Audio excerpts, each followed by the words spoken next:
Dans cette nouvelle session, nous allons voir comment est-ce qu'on peut mettre en place des fenêtres de maintenance. Pour information, les fenêtres de maintenance vont permettre à Dynatrace de savoir quand est-ce qu'il doit ou ne doit pas générer des problèmes ou du moins envoyer des alertes lorsqu'il détecte des problèmes. Pour mettre en place ces fenêtres de maintenance, il faut aller dans l'application Settings. Une fois que vous êtes dans l'application Settings, vous allez dans Maintenance Windows et puis vous prenez Monitoring, Alerting and Availability. Donc tout ce que vous avez à faire, c'est ajouter une fenêtre de maintenance et vous lui donnez un nom, une description, et Dynatrace vous demande est-ce que c'est une fenêtre de maintenance planifiée, donc c'est-à-dire que vous savez d'avance qu'elle va arriver, ou est-ce que c'est une fenêtre de maintenance non planifiée. Les fenêtres de maintenance vont par exemple être utilisées lorsque vous voulez faire des MEP, dont là Dynatrace ne générera pas d'alerte pendant votre MEP, ou bien ça peut être des fenêtres de maintenance un peu, qu'on va dire des fenêtres de maintenance plus récurrentes, donc c'est-à-dire si vous vous rendez compte que Dynatrace vous fait par exemple des alertes sur une application qui n'est pas utilisée les week-ends, donc vous pouvez aussi faire des fenêtres de maintenance planifiées pour que chaque week-end Dynatrace bloque les alertes sur ces applications. Et à ce niveau, c'est ici que vous devez choisir dans quel sera le fonctionnement de votre fenêtre de maintenance. Dans le premier cas, la fenêtre de maintenance va détecter le problème et Dynatrace va quand même alerter. Le deuxième, c'est Dynatrace détecte le problème et il n'alerte pas. Donc en général, c'est celui-là qu'on va utiliser parce qu'il a l'avantage par rapport au suivant, c'est que au moins vous saurez quel est l'impact qu'a eu votre MEP pendant son exécution. Donc vous avez en général, moi j'utilise le deuxième, mais vous pouvez aussi utiliser le troisième. Mais par contre, Dynatrace ne vous informera même pas qu'il y a eu un problème pendant votre MEP. Vous pouvez vous souvenir, on a fait le Synthetic Monitoring. Donc ici, ça vous permet aussi de dire que le fenêtre de maintenance s'applique au Synthetic Monitoring. Souvenez-vous, le Synthetic Monitoring s'exécute de manière récurrente.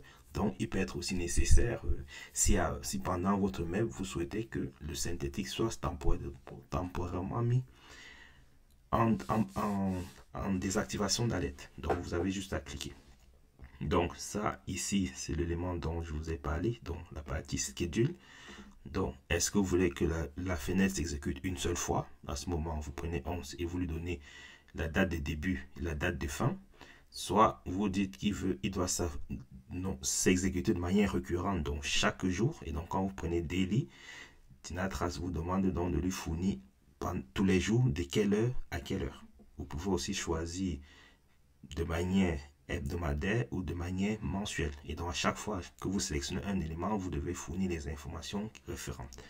Bien évidemment, n'oubliez pas de définir les time zones, parce que si vous êtes à Paris et que vous mettez une time zone qui est aux États-Unis, bien évidemment, le décalage horaire fera que Dynatrace bloquera pendant la mauvaise période en rapport avec le temps que vous aurez défini. Donc, normalement, si vous êtes à Paris, vous avez une time zone qui s'appelle Europe Paris. Et puis, bien évidemment, vous définissez votre récurrence. Donc, de quand est-ce qu'il doit commencer jusqu'à quand. Donc là, on a vu comment on pouvait poser la fenêtre, journalier, mensuel.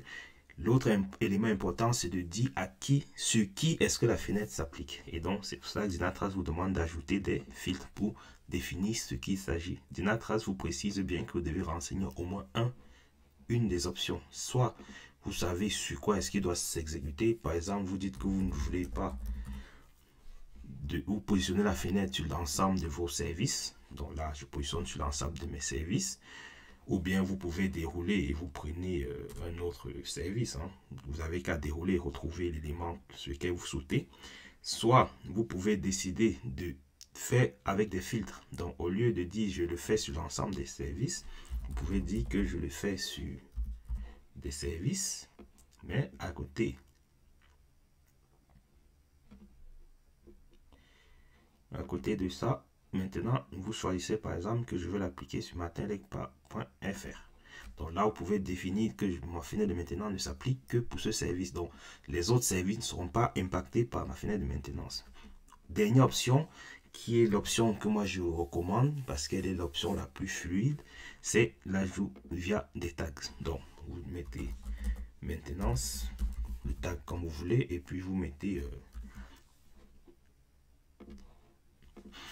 moi je préconise d'être plutôt dans ce modèle dans lequel vous définissez des fenêtres, vous affectez des tags, donc ça vous permet de définir en moyenne 5 à 10 fenêtres au global pour toute l'entreprise. Vous définissez les tranches horaires des répétitions. Et puis, tout ce que vous avez à faire au niveau de vos services, c'est au moment où vous voulez l'appliquer, au moment où vous voulez que ça s'applique à un élément, vous lui affectez le tag qui correspond. Donc, c'est plutôt dans ce modèle que je préconise. Et bien évidemment, une fois que vous avez terminé, vous n'avez qu'à cliquer sur Save et vous avez votre fenêtre de maintenance. Comme toujours, pensez à utiliser la petite astuce de l'API, ça vous permet de récupérer la config que vous pourrez mettre plus tard au niveau de votre configuration Ascode.